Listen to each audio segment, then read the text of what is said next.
All right, we have our final 7 today in Survivor as we lose one of the most authentic, fun-loving, and positive people of any of the new era slash basic much recent Survivor in Kyle.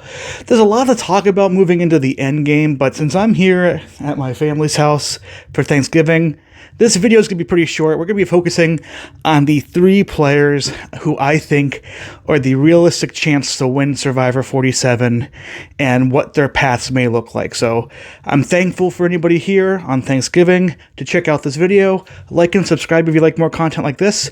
And I'll see you here in just a second where we can talk about Survivor 47, the big 3.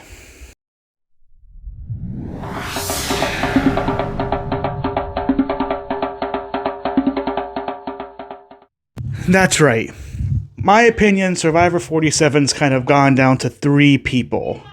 You have Teeny, who's my 3rd ranked overall player, as somebody who can make the end game and make a very good case at the end and win kind of a vote with, a popularity social vote. We have Rachel, who is definitely finding herself being more of a power player in the game, talking about having an idol, having a block of vote advantage right now, seems to be in the middle power position between the likes of like Genevieve and Sam and Andy, as well as people like Carolyn, Sue, and Teeny. She's definitely finds herself in a position where if she makes the end, she can make great arguments, but her profile winning an immunity challenge here, being on that reward, winning another, reward, she has a high chance of actually becoming too big of a threat and being taken out at like a final 5 or final 4 if things don't turn her way. But if she can keep things pointed in the direction that 5-person alliance has, she can find herself at the end of this game and maybe winning the votes at the end. And finally, I've been saying this for a while, it hasn't changed for me. Caroline is my top pick to win this game, and it's just because of the little things the show does. It puts her perspective in all the time, even when she's not that active of a player, consistently cutting camera shots to her reactions in tribal councils. I think that she has Sue as a good outside shield or somebody she can take to the end. I think she's being seen her side of the game and given good conversations throughout. She's somebody who I don't think will get picked off. I think somebody that people think they can take to the end and beat, but if it ends up being like a Teeny, Caroline, and a Sam or Sue, maybe she wins this out. But talking about their paths to the end, I think for Teeny, it's pretty simple. She needs to be more active in this game. She'll need to find a way, I think, to bring Andy to the end or make a big move that Andy is going to be able to vouch for in the jury.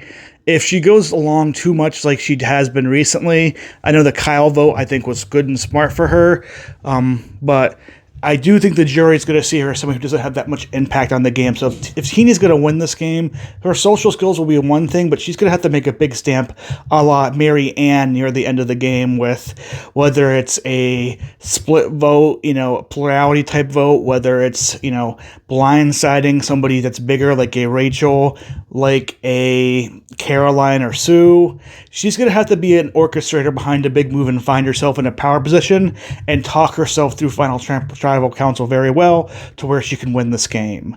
I think if you're looking at Rachel, she just needs to maintain this dominant position and own the dominant position that she's in if she makes final 3. She has the idol. She has the block vote. She's organizing these multiple alliances through. She's organizing these votes through. There's a chance that she may come off a little bit more negative towards some of her OG alliance people like a Sam and Sierra if they're on jury, but we'll have to see what the rest of the tribe makeup does with Rachel. Again, if she's able to own her game very well, she can do a very good job at winning this game, in my opinion. And then there is Caroline, who I think she just needs to keep whittling down, keep building up social bonds. I think she'll have Gabe's vote if she makes the end. I think she'll have Sue votes if she makes the end. I think she'll have Kyle's vote if she makes the end. And all she needs to do there is pick up 1 or 2 more votes, and she's going to have the majority needed to win this game. I believe you only need 4 votes to win, and that's where I think Caroline's going to be doing well. She's locking down her votes that are going to jury and are going to swing her way, who are going to pitch for her heavily in jury.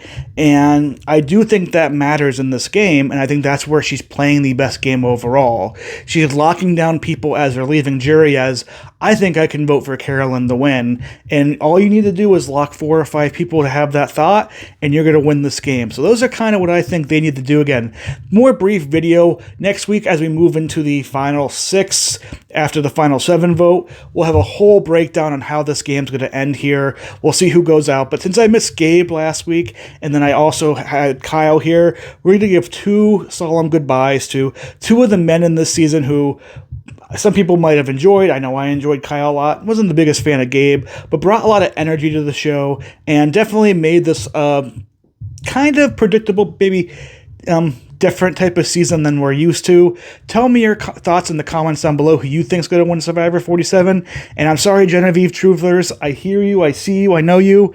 But she, to me, seems like she's too much obviously on the bottom to make any type of a run towards the final 3. And that's why she is no longer in my 3 picks, my top 3, my big 3 here to win Survivor 47. But I'll see you next week here on Island Analysis. And I look forward to seeing who's going to be next off on Survivor 47.